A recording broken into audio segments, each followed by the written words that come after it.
Napa-jelly move si Kenji Chog Moral kontra sa Chinese Taipei. Maaga pa lang ng laban nagbubuhat na para sa Batang Gilas. Maraming maglaro doon ang kalabang Chinese Taipei. One last game mga idol para sa Batang Gilas classification game for rank number 7 to 8. Batang Gilas kontra sa Chinese Taipei. Well, eto nga mga idol, opening ng frame, hot start para sa Batang Gilas to take the first basket of the game. Mula yan sa assist ni Ethan Aguas to Andrew Chio. Habang nagmula naman mga idol sa 3-point basket ang paunang puntos ng Chinese Taipei. So far, mainit mga idol ang ating mga pambato sa 2 points made. Mula yan sa kinamadang puntos ni na Aiden Green, Ethan Aguas at Andrew Chio. Halfway mark, good team effort for both teams ang pinapakita dito. Dikit ang laban ng mga idol at palitan lamang sa field goal ang dalawang kupunan. Under 3 minutes mark, pinalitan na ang barahan ng Gilas Pilipinas. Chog Moral in at instant impact kaagad sa opensa from isolation play and a Euro step with the killer finishing sa loob. Na into nating run mga idol ang ginawa ng Gilas. Habang nagmula naman mga idol ang unang tres ng ating pambato ay kagurungan na mula yan sa assist ni Moral. Mainit etong si Chog coming from the bench na may 6 points, 2 rebounds and 1 assist. 22-20 in favor sa Gilas. Second quarter, eto pa rin si Chog Moral doing some damage sa panimulang opensa ng Batang Gilas. Nag-reverse jelly layup pa doon at sa transition nakapag-draw pa ng foul at perfect 2 of 2 free throw. So far, double digit na si Chog. Aggressive mga idol.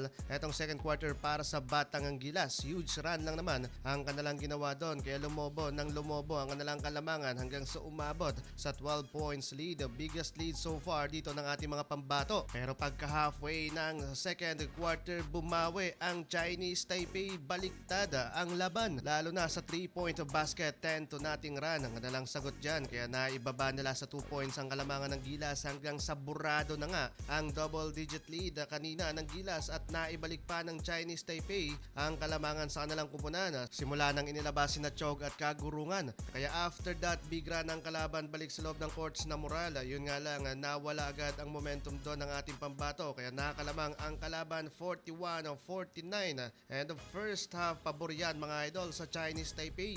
Solid start para sa parehong kupunan dito sa third quarter. Still, take over pa rin si Kenji Chog Moral, leading scorer na may 16 points in the making. At mula sa easy open layup ni Ethan Aguas, down by 3 points ang kalamangan dyan ng Taipei. Pero after that 2 points na ginawa ng ating pambato, lumobo sa double digit ang lamang ng batang Taiwanese. Anyari sa Batang Gilas, mapa free throw, biglang inalat din doon. Kaya abante pa rin sa double digit ang lamang ng Chinese Taipei. Tambak ng 12 points sa third quarter, 60-72. Down the stretch, inreading pa rin mga idol ang Chinese Taipei plus steal. Kontrolado pa rin nila mga idol ang momentum at tala sa scoring. Magang-maga pa rin mga idol ang lamang doon ng kalaban sa ating mga pambato. Malaking frustration to para sa buong kupunan ng Gilas Pilipinas. Lagapak sa top 8 dito sa tournament matapos matalo dito. Sayang na naman ang buhat ni Chog Moral.